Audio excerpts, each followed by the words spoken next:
TED women, what's up? Not good enough. Hello, TED women, what is up? My name is Maysoon Zayid, and I am not drunk, but the doctor who delivered me was. He cut my mom 6 different times in 6 different directions, suffocating poor little me in the process. As a result, I have cerebral palsy, which means I shake all the time. Look. It's exhausting. I'm like Shakira meets Muhammed Ali. CP is not genetic. It's not a birth defect. You can't catch it. No one put a curse on my mother's uterus, and I didn't get it because my parents are first cousins, which they are. It only happens from accidents, like what happened to me on my birthday. Now, I must warn you, I'm not inspirational. And I don't want anyone in this room to feel bad for me, because at some point in your life, you have dreamt of being disabled. Come on a journey with me. It's Christmas Eve. You're at the mall. You're driving around in circles looking for parking. And what do you see? 16 empty handicap spaces. And you're like, God, can't I just be a little disabled?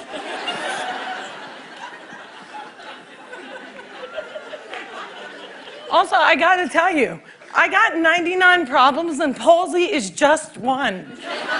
If there was an oppression Olympics, I would win the gold medal. I'm Palestinian, Muslim, I'm female, I'm disabled, and I live in New Jersey.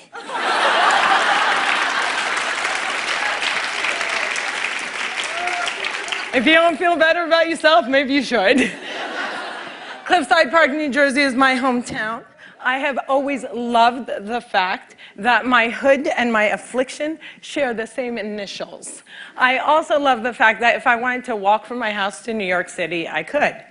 A lot of people with CP don't walk, but my parents didn't believe in can't. My father's mantra was, you can do it. Yes, you can.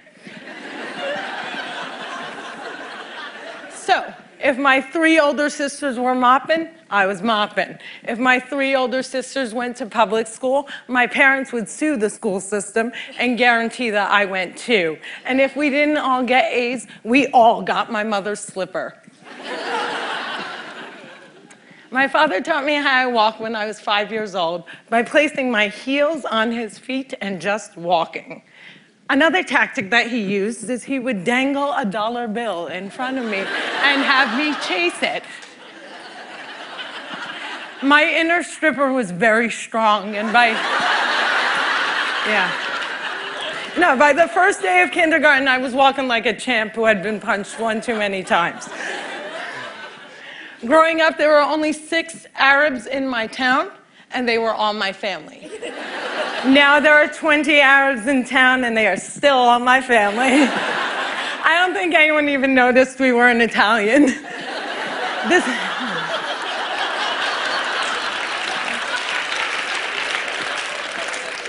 This was before 9/11 and before politicians thought it was appropriate to use "I hate Muslims" as a campaign slogan.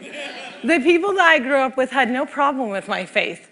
They did, however, seem very concerned that I would starve to death during Ramadan. I would explain to them that I have enough fat to live off of for 3 whole months, so fasting from sunrise to sunset is a piece of cake. I have tap danced on Broadway. Yeah, on Broadway. It's crazy. My parents couldn't afford physical therapy, so they sent me to dancing school. I learned how to dance in heels, which means I can walk in heels. And I'm from Jersey, and we are really concerned with being chic. So if my friends wore heels, so did I. And when my friends went and spent their summer vacations on the Jersey Shore, I did not. I spent my summers in a war zone because my parents were afraid that if we didn't go back to Palestine every single summer, we'd grow up to be Madonna.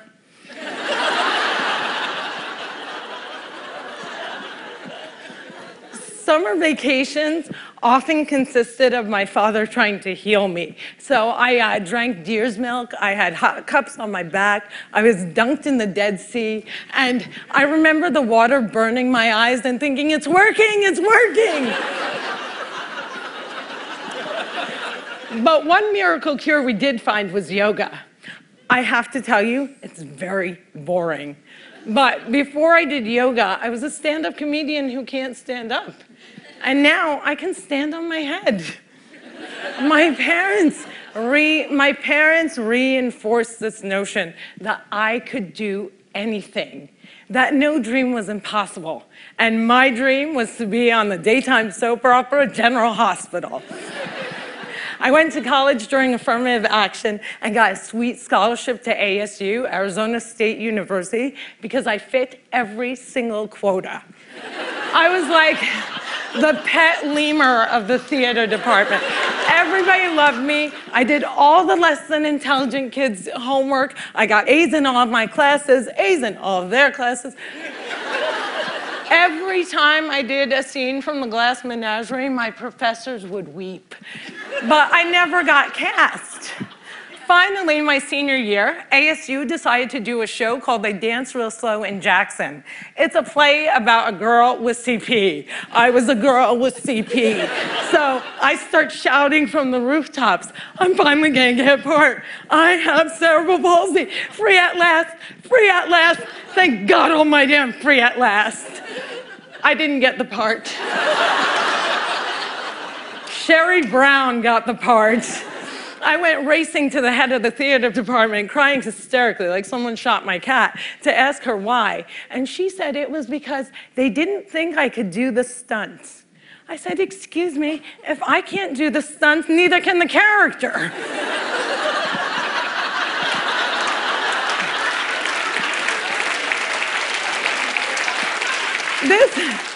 This was a part that I was literally born to play, and they gave it to a non-palsy actress. College was imitating life. Hollywood has a sordid history of casting able-bodied actors to play disabled on screen.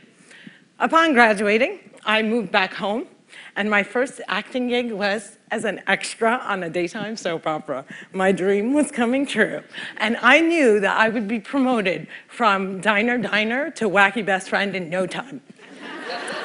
But instead, I remained a glorified piece of furniture that you could only recognize from the back of my head. And it became clear to me that casting directors didn't hire fluffy ethnic disabled actors. They only hired perfect people, but there were exceptions to the rule. I grew up watching Whoopi Goldberg, Roseanne Barr, Ellen, and all these women had one thing in common. They were comedians. So I became a comic.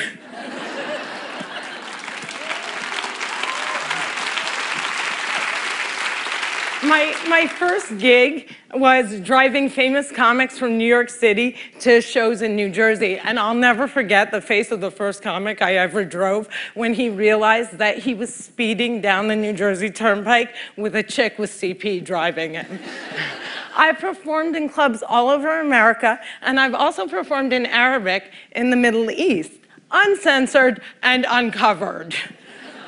Some people say I'm the first stand-up comic in the Arab world. I never like to claim first, but I do know that they never heard that nasty little rumor that women aren't funny and they find us hysterical. In 2003, my brother from another mother and father, Dean Obidallah, and I started the New York Arab American Comedy Festival, now in its 10th year. Our goal was to change the negative image of Arab Americans in media, while also reminding casting directors that South Asian and Arab are not synonymous.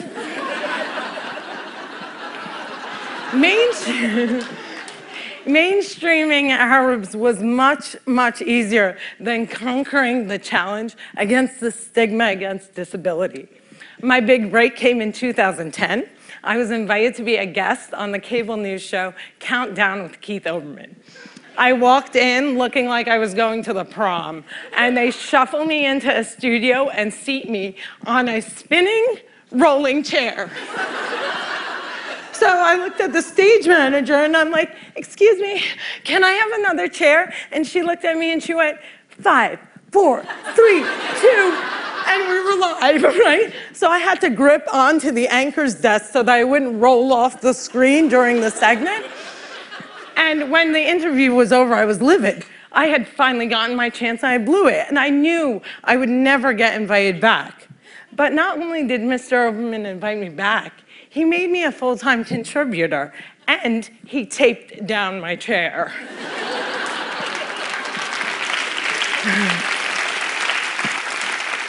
One fun fact I learned while on the air with Keith Olbermann was that humans on the internet are scumbags. People say children are cruel, but I was never made fun of as a child or an adult. Suddenly, my disability on the World Wide Web is fair game. I would look at clips online and see comments like, yo, why is she tweaking? Yo, is she retarded? And my favorite, poor Gumby-mouthed terrorist, what does she suffer from? We should really pray for her. One commenter even suggested that I add my disability to my credits. Screenwriter, comedian, palsy. Disability is as visual as race. If a wheelchair user can't play Beyonce, then Beyonce can't play a wheelchair user. The disabled are the largest... Yeah, clap for them, man. Come on.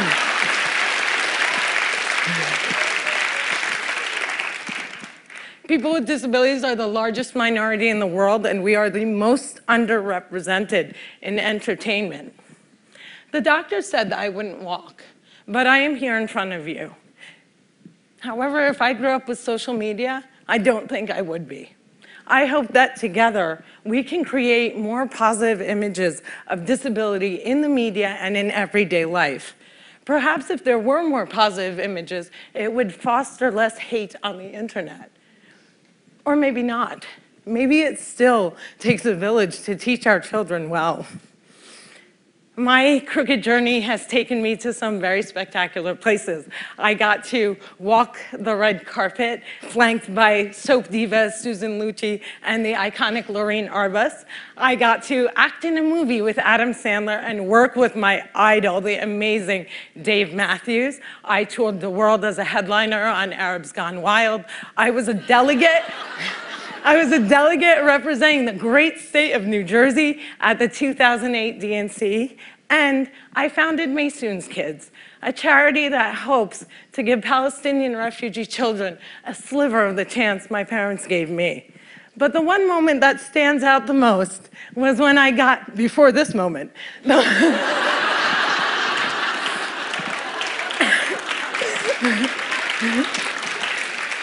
but the one moment that stands out the most was when I got to perform for the man who flies like a butterfly and stings like a bee, has Parkinson's and shakes just like me, Muhammeda Ali.